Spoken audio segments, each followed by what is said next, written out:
Sir చాలా సంతోషం. ఇప్పటికైనా బెల్ట్ షాపులు తీసుకొచ్చినాము, మేమే ప్రోత్సాహం చేసిన అని చెప్పిన ప్రశాంత్ రెడ్డి గారికి ఆ టీఆర్ఎస్ పార్టీ ప్రభుత్వం సంతోషం. బెల్ట్ షాపులకు సంబంధించి స్పష్టంగా కూడా మా వైఖరి, బెల్ట్ షాపులను ఎంకరేజ్ చేయం. దానికి సంబంధించి ఈరోజు వారు చెప్తా ఉన్నారు ఏ విధంగా ఆదాయం పెంచాలని. ఆదాయం పెంచడానికి కేవలం రేట్లు పెంచడానికో లేకుంటే బెల్ట్ షాప్ పెంచడం కాదు అధ్యక్ష. లీకేజెస్ ఏదైనా డిపార్ట్మెంట్లో ఉంటే దాన్ని అరికట్టే కార్యక్రమం చేస్తామని చెప్పడానికే మేము ఆదాయం పెంచుతామని చెప్పాం. ఆ విధమైన లీకేజెస్ ఉండే వారి ప్రభుత్వ హయాంలో ఆ లీకేజెస్ని అరికట్టే కార్యాచరణ తీసుకుంటున్నాం కనుకనే మాకు నమ్మకం ఉంది. వారు అన్నీ వారే చేసిండ్రు, బెల్ట్ షాపులు తెరిచిండ్రు అడ్డగోలుగా ఇష్టారాజ్యంగా. ఈరోజు ఆ బ్రీవరేజ్ కంపెనీకి సంబంధించి ఏ విధంగా చెప్పిండ్రో ఆ విధంగా చెప్పాను. కానీ అధ్యక్ష ఈరోజు చౌక ధరలకు సంబంధించిన షాపులలో కూడా అమ్ముకునే అవకాశం ఇచ్చిన అధ్యక్ష వారు అనేక సందర్భాల్లో వారు పట్టుబడ్డారు అధ్యక్ష. ఈరోజు వారు మాట్లాడుతారంటే దయ్యాలు వేదాలు వలికినట్టున్నాయి అధ్యక్ష. ఈరోజు ఏంది అధ్యక్ష ఇది? మేమేం చెప్పినాం? లీకేజెస్ని అరెస్ట్ చేస్తాం, అడ్మినిస్ట్రేటివ్ రిఫార్మ్స్ తీసుకొస్తాం, దానివల్ల ఈ విధంగా మాకు రెవెన్యూ పెంచే అవకాశం ఉంటుందని చెప్పినాం. దాన్ని తీసుకుపోయి ఆయనకున్న నిజంగా అనుభవంతో దాన్ని అటెండర్ తీసుకుపోయి ఆ విధంగా మాట్లాడే ప్రయత్నం చేస్తూ ఉన్నారు అధ్యక్ష. చాలా సమయం ఇచ్చారు అధ్యక్ష వారికి. దయచేసి ప్రశాంత్ రెడ్డి గారు కంక్లూడ్ కూడా చేయడం జరిగిందని వారు చెప్పిండ్రు. దయచేసి ఇప్పుడు మా సభ్యులకు అవకాశం అని కోరుతా ఉన్నాను. ఒక్క నిమిషం అన్న మినిస్టర్ గారు 1 మినిట్ మినిస్టర్ గారు 1 మినిట్. ప్రశాంత్ రెడ్డి గారు నేను కూడా ఒక ఇంటర్వ్యూని అవుతా. ఈ హరితహారము 10 సంవత్సరాల నుంచి 200 చిల్లర మొక్కలు కోట్ల మొక్కలు నాటినామని చెప్పిండ్రు. నా దృష్టికి వచ్చింది ఏంటంటే కోనా కార్పస్ అని చెప్పేసి ఒక చెట్టు ఉంది. అది దానికి నీళ్ళు అవసరం లేదు, ఏడ పెడితే ఆడ పెరుగుతుంది.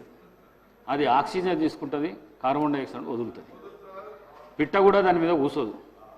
అట్లాంటి చెట్లు మీరు తెలంగాణ రాష్ట్రం మొత్తం పెట్టింది.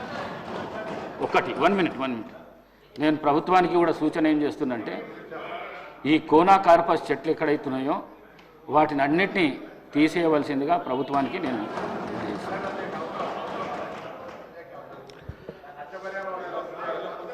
సార్ అది 270 కోట్ల మొక్కల్లో అనేక రకాల మొక్కలు ఉన్నాయి సార్. దాంట్లో మీరు చెప్పింది ఉంటే వెరిఫై చేపియండి సార్.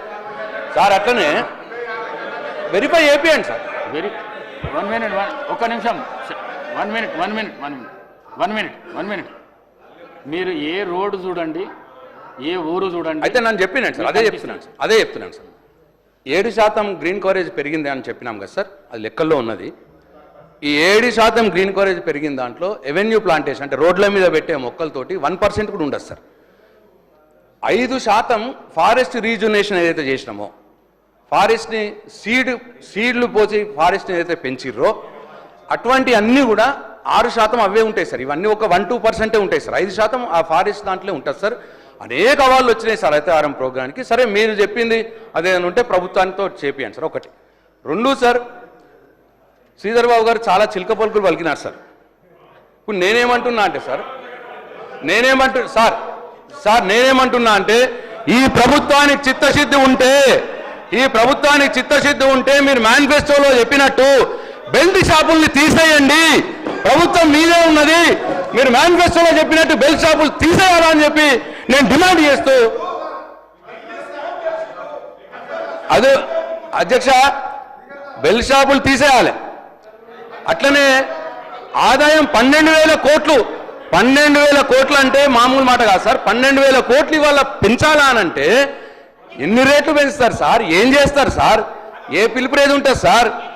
ఇదంతా కూడా సార్ ఇది అన్యాయం సార్. 12,000 కోట్లు పెంచడం అయితే ప్రజల్ని మందు ఎక్కువ తాగిపోయడం, లేకపోతే ప్రజల మీద భారం మోపడం, ఈ 2 విషయాలే మరి టార్గెట్గా పెట్టుకున్నారు. దయచేసి దీని మీద పునరాలోచించాలి. బెల్ట్ షాపులు ఎత్తేయాలి.